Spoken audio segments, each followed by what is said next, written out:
What a thing! The ghost vent that I've discovered and predicted that is carving the cave through the wall of the volcano actually has collapsed. This is the vent that is on the northern side of the volcano. It collapsed. It fell down and the lava spilled over. Hot lava drained into the plain down the hill toward the north.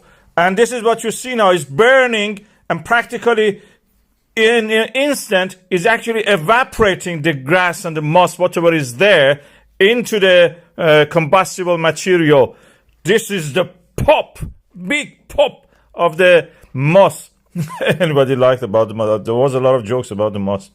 And this is from another view. You can see that the ghost vent is actually collapsing gradually, one by one, segment by segment is falling down.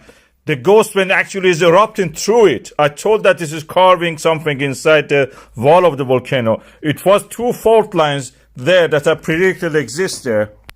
And I mentioned this is controlled by these two faults, this similar to a cave or a apse of a church created, or you can call it vault of a church. This is the way that is collapsed.